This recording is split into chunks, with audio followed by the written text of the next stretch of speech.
Welcome to BNews Weekly. I'm Phil Gallager along with BNews Director Rich Hosford, BNews reporter Robert Parris, Peter Brown with the weather, Matt DiMarzio with sports, and Ian Casciola with the Community Bulletin Board. Thank you for joining us. Burlington's landlocked forest now has stronger protection against the possibility of development. Town meeting on Monday voted 92-11 in favor of changing the zoning of the 247-acre forest from general industrial to open space. The zoning change required a 2/3 majority.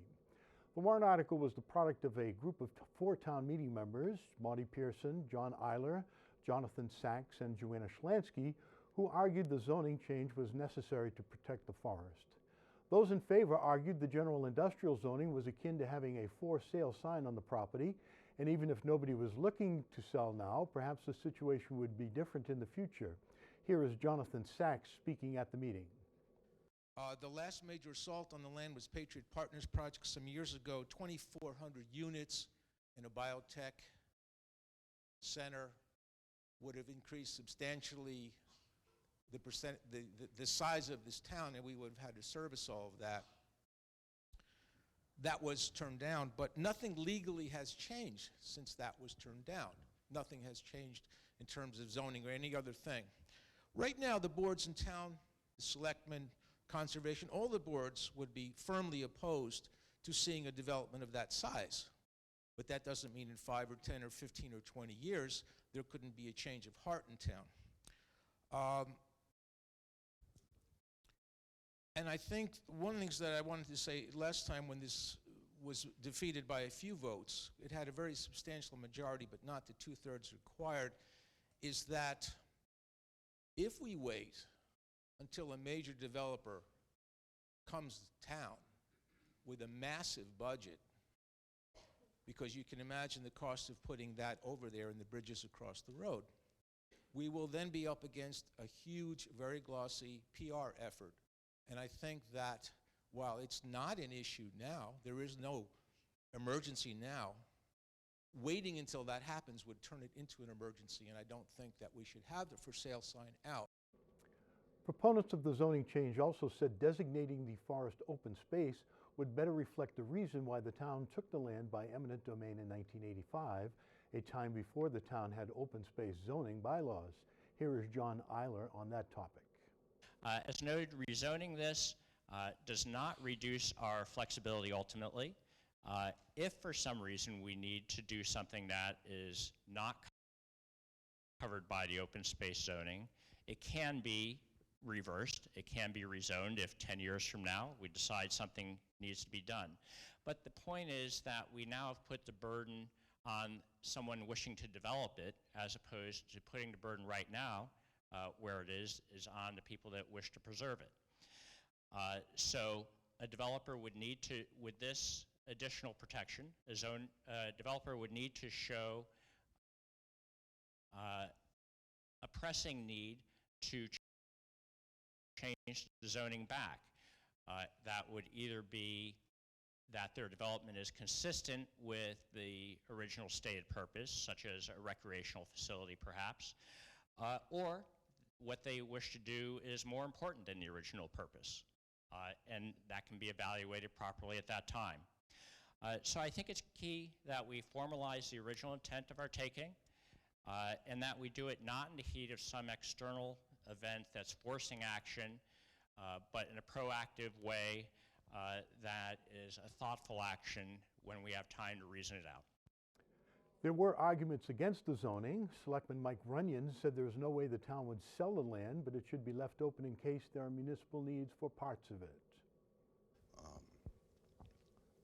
But the problem is, as I see it, is if you rezone the property, you limit our ability to potentially address municipal purposes. I know Monty mentioned water distribution system. Water distribution system is a lot different than a water treatment facility. He referenced cemeteries, but he doesn't, does that mean we may be able to put a cemetery there, but can we put a small garage there to house our maintenance equipment? Can we put some 2 minutes down, you know, to access the cemetery. There's just so many questions, and by rezoning the property, you're really severely limiting our options for any potential future use that the municipality may have. In the end, the zoning change was overwhelmingly approved. There was another town meeting warrant article that garnered a lot of discussion at various board meetings but was not taken up for a vote on Monday. It was the proposed moratorium on recreational marijuana that was submitted by the Board of Selectmen at the request of the Planning Board. The article was postponed until the May town meeting. The article called for a temporary moratorium on the use of structures related to recreational marijuana and would have been in effect for 18 months. The purpose of the moratorium was to give the town an opportunity to discuss and potentially draft zoning bylaws and regulations for recreational marijuana dispensaries, perhaps to keep them away from schools and parks as one example. So why was it delayed? Planning Board Chair Barbara LaRue said the delay, passed unanimously by the board, was a way to keep open the option of having a binding referendum without leaving open a window of time when the town wouldn't be protected by a moratorium. Basically, the state has indicated that moratoriums are allowed, but any over 18 months long would likely not be approved by the state's Attorney General's office.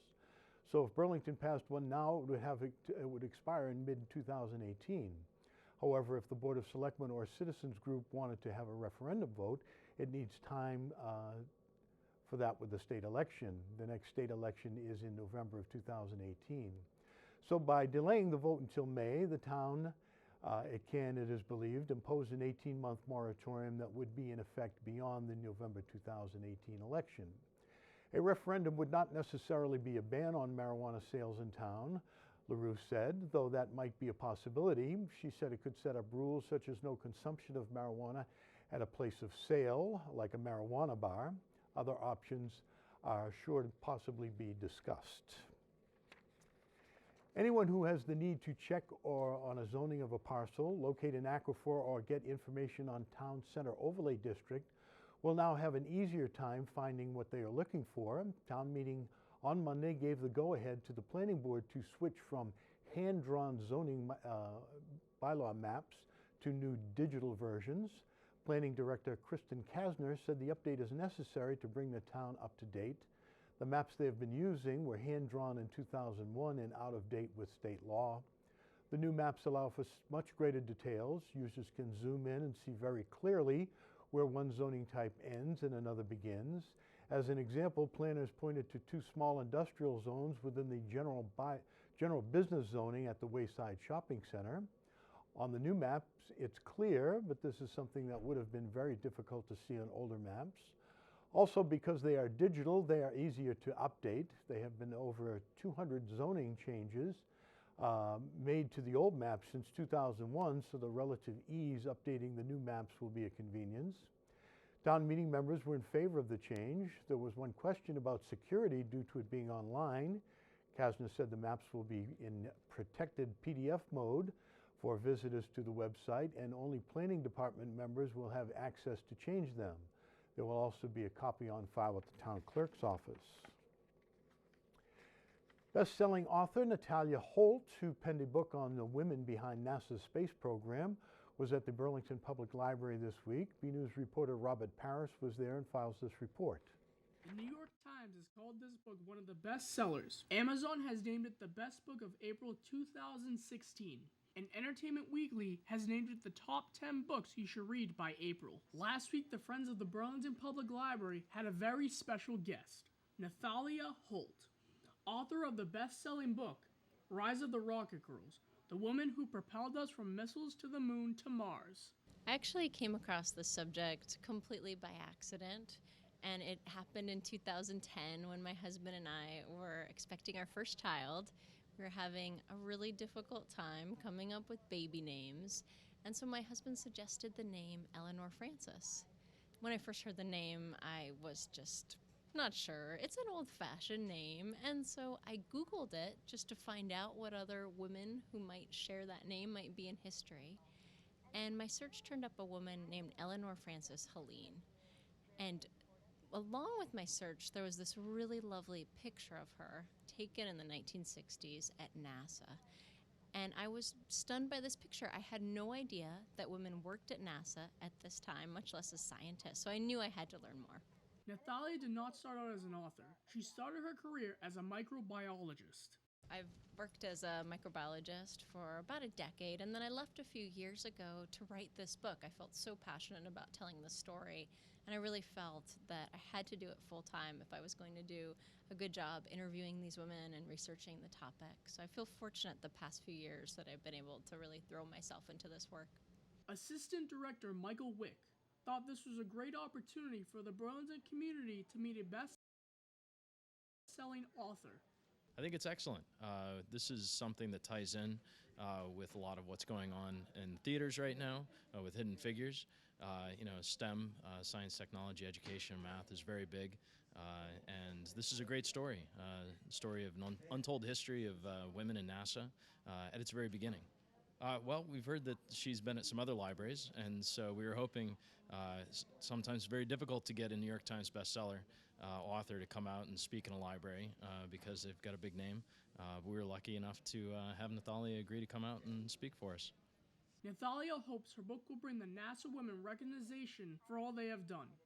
Well, I hope we can finally bring recognition to this really incredible group of women who worked at this place called the Jet Propulsion Laboratory in Pasadena, California, and shine a spotlight on the many years of work. These women had careers of 40, 50, even 60 years at NASA. They worked on just about every NASA mission that you can think of.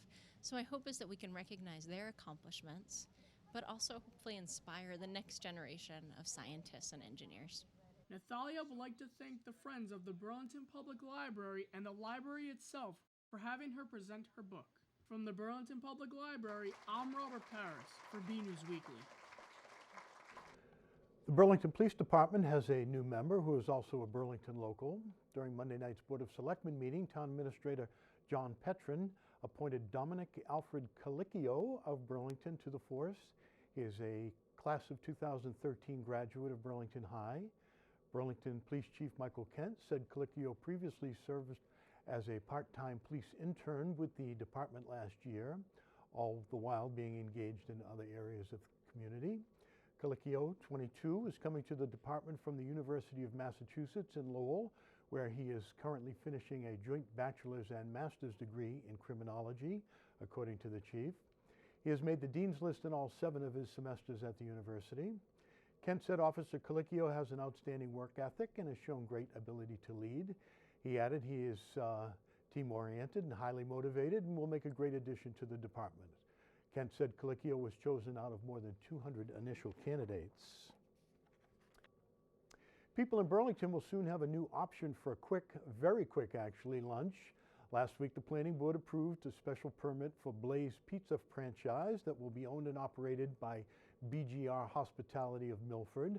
The restaurant will be located at 91 Middlesex Turnpike in the Vinebrook Plaza. This will be BGR's 4th Blake Pizza location in the site. Blaze Pizza, excuse me, and they eventually plan to open 25 to 40 establishments in New England. Blaze Pizza offers a variety of menu options and also allows customers to create their own pies from a list of toppings. While many places do that, the difference with Blaze Pizza is how fast you get your meal. They use a large gas oven that cooks the pizzas in just 3 minutes. They also offer a variety of salads, desserts, and non-alcoholic drinks. There is also online ordering and a smartphone app that customers can use to skip the line. The Burlington location will be large, coming in at over 4,000 square feet. It will have 88 seats indoors, and there are plans for a small outdoor patio with an additional 22 seats. There will be renovations to the vacant spot. There will be no structural changes to the plaza. Protective bollards will be set up around the patio to keep diners safe from vehicle accidents. Members of the Planning Board were receptive to the plans. There was some question about employee parking and whether there were enough bollards planned, but no objections to the proposal. In the end, they voted 7-0 to approve the special permit.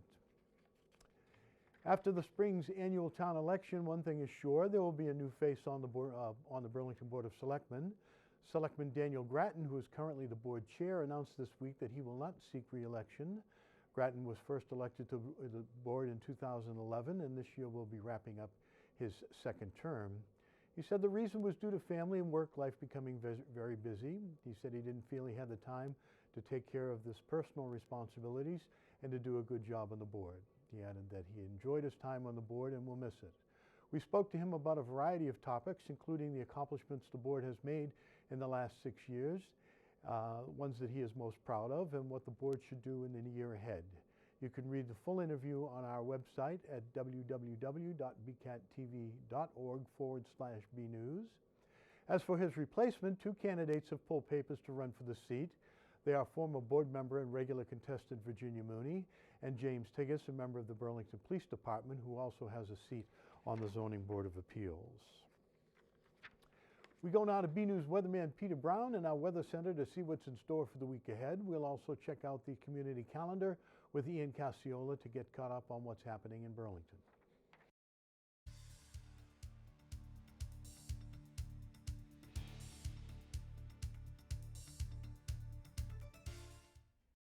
Well, hello everyone. This is Peter Brown with a look at your weather for the upcoming 7 days. And can you believe it? We're almost at the end of January, so we are sliding through winter, and we're sliding through it fairly easily. In case you haven't noticed the past couple of months, that's for sure.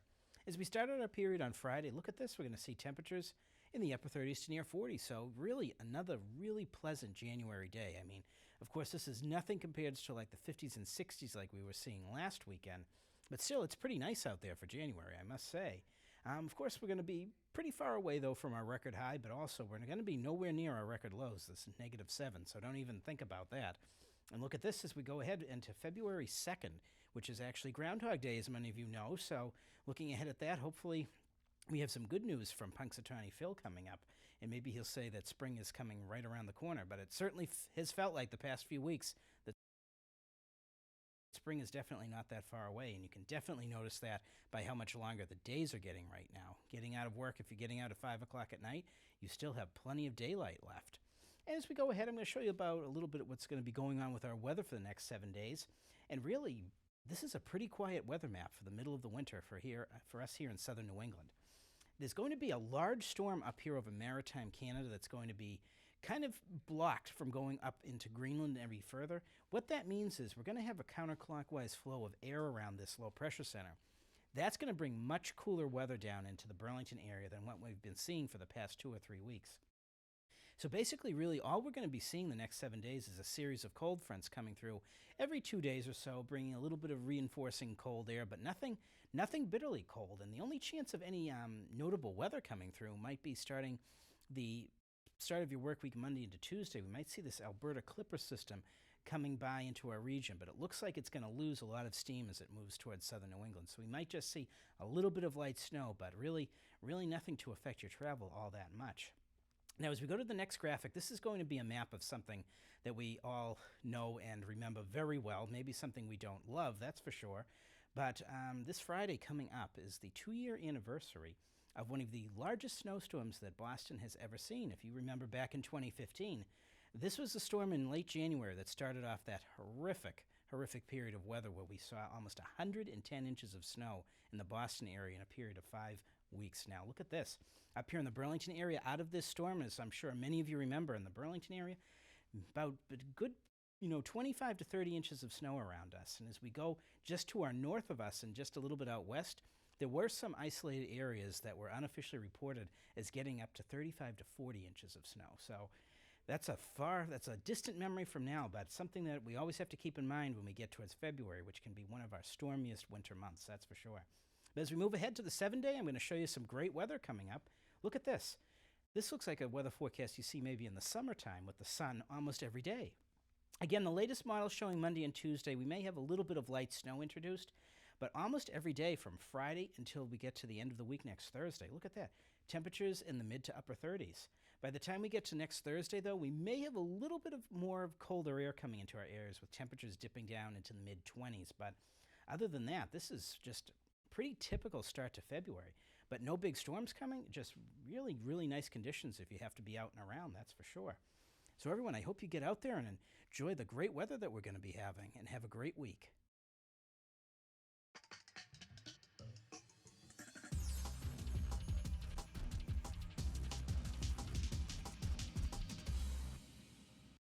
Hello, and welcome to your community calendar. Are you looking for something to do with your kids? On Monday, January 30th from 11 to 11:45 a.m., the Burlington Public Library is having a Chinese New Year's story time. There will be Chinese New Year's story time, and there will also be fun activities to follow. The event is best for kids ages 2 through 6, but all are invited. The event is free. For more info, visit burlington.org or call 781-270-1690. Do you like to make chili? On Saturday, February 4th from 1 to 3:30 p.m., the Burlington American Legion is having their 3rd annual Chili Cook-Off. The cook-off is going to benefit and help raise proceeds for veteran programs. If you would like to make chili for the cook-off, please contact alrchapter273@gmail.com. The winner of the cook-off will receive $100. The event is $10 at the door. Everyone is welcomed. For more info, visit burlingtonpost273.com or call 781-273-1273. Parents, do your children want to learn how to sew? On Saturday, February 4th, from 1:30 to 4:30 p.m., the Costume Room is having Pickup Project Saturday. The projects include cozy cowls, palm hats, fur pillows, mermaid blankets, mini mermaid blankets, and winter bears with hats. The cost for the event differs depending on how many hours you take to spend on your project. If you choose 1.5 hours, then it is $30. If you decide to spend 3 hours, then the cost is $60. The event is for kids in grades 3 and up. For more info, visit www.thecostumeroom.biz or call 781-272-2011. This has been your community calendar. I'm Ian Casciola. Back to you in the studio.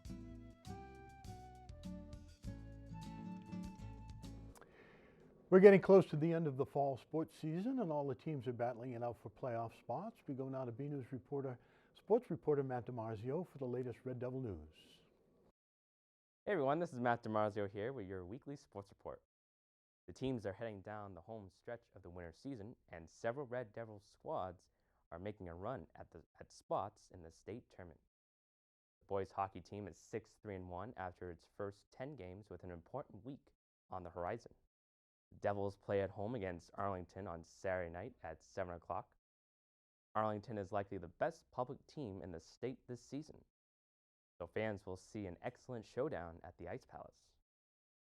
After a slow start, the BHS girls hockey team is 5-5 after its first 10 games and plays Arlington on Saturday at 5, just before the boys take the ice. Now on the basketball court, the girls are struggling a bit despite several close games, but the boys are in the mix for a playoff spot. After 11 games, the boys were 5-6 with a tough game on Tap Friday at home against Arlington, the first place team in the Middlesex League's Liberty Division. The track and wrestling teams are preparing for the postseason meets in February. The track teams wrapped up their regular seasons this week and both finished with outstanding 4-1 records. The boys added to their remarkable season by winning the Division II state relays the week before. The wrestlers finished with only 3 team wins, but will have several individuals in the hunt for state championships once the tourneys begin. And that's all for your weekly sports report. I'm Matt DiMarzio, and back to you guys in the studio.